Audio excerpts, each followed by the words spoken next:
muy buenos días, tardes o noches, amigos, amigas, y ustedes mis queridos suscriptores, soy Pollofer. ¿Cómo están? Bueno, al principio quería subir nada más una historia larga, cuando se me cruzaron varios posts, del famosísimo Foro 4chan, así que este es un muy pequeño recopilado, de unos cuantos de esos posts, espero los disfruten. La muñeca en la ventana. Ok, una historia real. Cuando tenía 10 u 11 años, un grupo de 4 amigos y yo solíamos montar en bicicleta hasta la medianoche porque no teníamos nada mejor que hacer en los veranos. Al final de nuestra pequeña calle suburbana, vivía una viejecilla extraña. La veíamos salir de su casa en raras ocasiones, pero cuando lo hacía, te podías dar cuenta de que había algo malo en ella. Su cabello era un desastre, sus ropas eran como las de la loca de los gatos en Los Simpson y siempre hablaba a solas, balbuceando incoherentemente, de hecho. Así que todos pensábamos que era jodidamente tétrica. Pero lo que de verdad te asustaba sobre su casa no era la anciana loca, sino lo que estaba en el piso superior. En una ventana del último piso de la casa, había una ventana a través de la cual podías ver a una muñeca vieja y extraña. La clase de muñecas de porcelana antiguas que salen en películas de horror, para que puedan imaginarla bien. Bueno, esta muñeca parecía siempre estar observándonos al pasar. Y en cierta forma confirmé esta teoría un día al pasar frente a la casa. Estábamos montando en bici cuando encontré una pelota de tenis, lo que nos hizo detenernos, justo en la entrada del jardín delantero. Pero después de levantarla únicamente nos quedamos viendo a la muñeca por alguna razón. Y no les miento. Mientras la observábamos, la muy hija de perra se inclina hacia adelante y pega la cabeza contra el vidrio, como si nos estuviera viendo directamente. Joder. Le arrojé la pelota tan fuerte como pude, rompiendo la ventana. Por un segundo, parece que la muñeca va a caer hacia atrás, al interior de la habitación. Entonces se inclina lentamente hacia adelante y cae por la ventana, justo en unos arbustos al pie de la casa. Salimos huyendo despavoridos y no volvimos a hablar del incidente. Pasó el tiempo, como medio año después. Me encontraba pasando el rato con una vecina que estaba conmigo el día de la muñeca. Me contaba sobre cómo escuchaba ruidos en su patio trasero, así que bromeé y le dije que era el muñeco Ken que habíamos enterrado ahí como broma unos años atrás. Al día siguiente, me dice que su padre estaba haciendo labores de jardinería cuando se encontró con una muñeca rota junto a nuestros arbustos, justo a un lado de un agujero en el cual estaba el Ken enterrado. La puta madre, estuvimos asustados por semanas hasta que el padre de mi vecina quemó a la muñeca con gasolina. Lo único que quedó de la muñeca eran sus ojos de vidrio, perfectamente reconocibles. Un mes después, mi vecina y yo decidimos escabullirnos fuera de casa a la 1 de la mañana. Poco después de la medianoche, salí en silencio de la mía y justo cuando abro la puerta me encuentro con algo que hasta la fecha no puedo olvidar. Había una puta pelota de tenis justo frente a la puerta. Ronda de vigilancia. Hace unos años trabajé como guardia de seguridad en una universidad cerca de mi casa. Era un trabajo común y bien pagado, pero veía mi buena dote de cosas raras. Más que nada peleas, venta de drogas, sexo público y gente alcoholizada. Pero a veces, veía otras cosas. Cosas mucho más raras. A veces trabajaba en el cuarto de vigilancia, y algunas otras me tocaba patrullar. Esa noche en particular, me tocó permanecer en el cuarto de vigilancia, y no llevaba mucho tiempo ahí cuando un guardia llamó a la oficina. Dijo que sentía que alguien lo seguía en el edificio de ciencias, pues podía escuchar pasos tras él cuando caminaba por los pasillos. Pero que al voltear no había absolutamente nadie. Este hombre era alguien que llevaba años en el trabajo, y definitivamente no era alguien que se asustara por alguna sombra o cualquier ruido. Le dije que estaría ahí enseguida y que llamaría a la policía del campus. Sí, teníamos seguridad y policía en el campus. Son dos trabajos diferentes. La policía y yo llegamos al edificio, establecimos un perímetro alrededor y lo recorrimos habitación por habitación. Pero jamás encontramos algo. Estábamos pensando que quien fuese el bromista, ya se había largado, cuando uno de los oficiales gritó: "Lo acabo de ver". Y salió corriendo tras el supuesto culpable. Lo seguimos, pero sin éxito. Lo único considerable era un olor a azufre o huevos podridos, y estábamos por irnos de vuelta a la oficina, cuando escuchamos una carcajada a la distancia. De nuevo, rastreamos todo el edificio en vano. Hasta buscamos en las grabaciones de las cámaras de vigilancia en busca de alguna evidencia de la identidad del intruso, pero en el video únicamente aparecíamos nosotros, sin sombras, borrones o algo que indicara quién era el intruso. La risa no fue captada por las cámaras, así que no podíamos decir que algo había pasado, pues no teníamos evidencia. Lo manejamos como allanamiento, alguien que entró al edificio intentando robar químicos para hacer drogas, y ahí quedó el asunto. Desde el incidente, en el edificio de ciencias hay 2 guardias asignados, mientras que en los otros solo hay 1. Y puedo decirles algo, no sé bien qué era lo que perseguimos, pero definitivamente se sentía una vibra de maldad en el aire esa noche.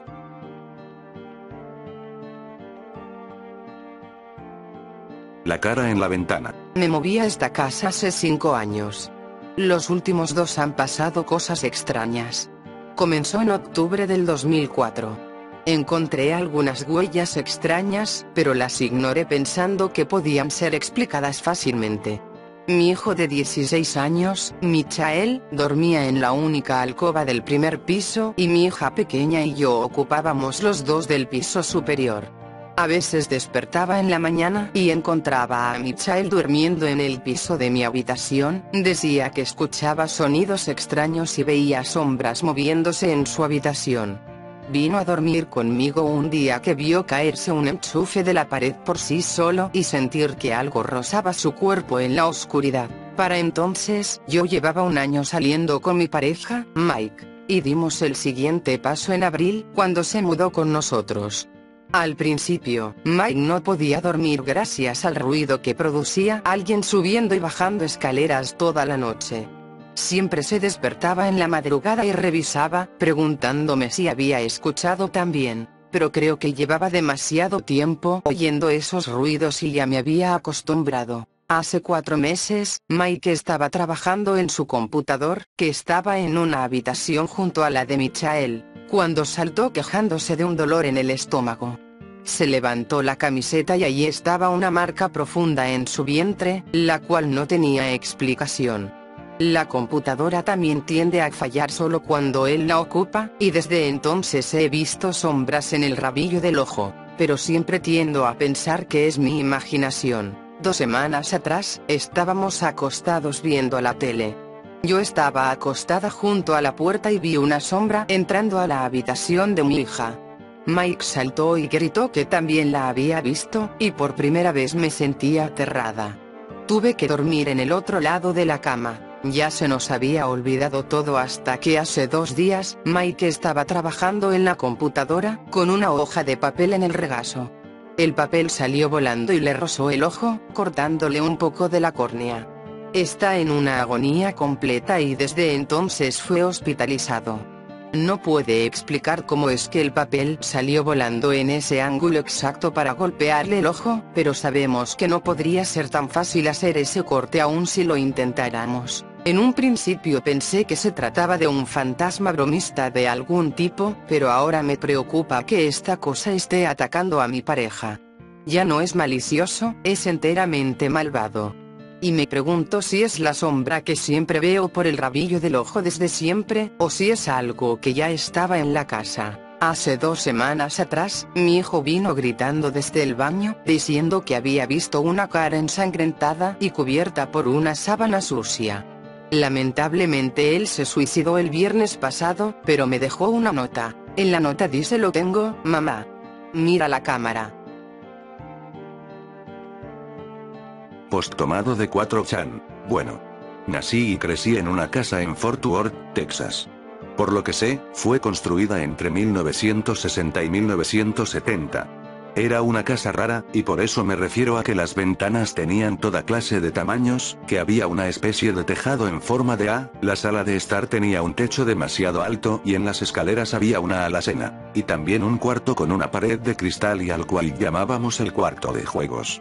Más importante aún, en la habitación de mi hermana había un boquete en la pared de 60 por 90 centímetros que conectaba con un armario. Viví ahí por 12 años, así que tengo muchas historias de ese lugar. Mis estúpidos padres eran demasiado tercos como para salir de ahí, así que nos quedamos en esa casa embrujada por varios años. En primera, ese boquete en el armario tenía cajas raras y objetos dejados por el dueño anterior. Cosas viejas. No recuerdo exactamente qué eran, de hecho. Mi hermana decidió meterse al boquete para ver qué había. Solo fue una vez. Salió gritando como loca y hasta este día jamás nos ha contado qué vio ahí. A los niños nos susurraban nuestros nombres durante la noche. Había luces extrañas que aparecían por debajo de la puerta, que flotaban por el pasillo o afuera de las ventanas al anochecer. Podías escuchar pisadas que iban de arriba abajo de las escaleras o por toda la casa. Voces que susurraban cosas sin sentido al oído. El lugar era aterrador, y si bien mis padres siempre se negaban a decir que algo pasaba, mi mamá parecía asustada todo el tiempo. Con el tiempo, admitió que también escuchaba las voces, pero siguió negando que pasaran cosas ahí. Tomaba pastillas para dormir todas las noches, y usaba un generador de ruido blanco.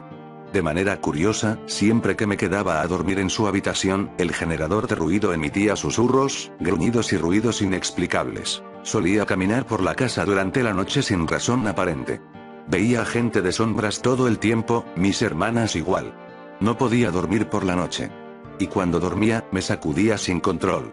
No tengo memorias de más cosas raras, aunque todo el mundo dice que me movía como un péndulo en la cama, que murmuraba no, que movía las manos sin sentido. Era algo extraño, ahora que lo pienso. Mi padre tenía una radio vieja, y a veces se prendía y emitía gritos, susurros, gruñidos y chillidos durante la madrugada. Siendo el hijo de perra estoico que siempre he sido, la desconectaba y no decía nada al respecto. Entonces comenzó a hacerlo cuando estaba desconectada.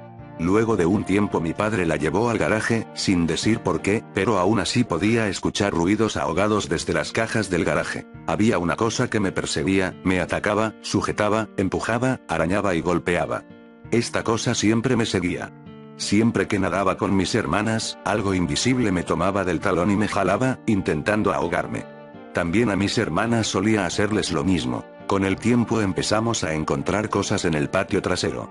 Cosas raras. Había objetos enterrados. Una regadera de plástico, unas cuantas bolsas negras, pedazos de lona azul, chatarra de metal bajo el cobertizo, y sonará loco, pero a veces encontrábamos huesos enterrados en la tierra y jamás decíamos nada, porque éramos niños estúpidos. Ahora que lo pienso, los huesos eran costillas o algo así.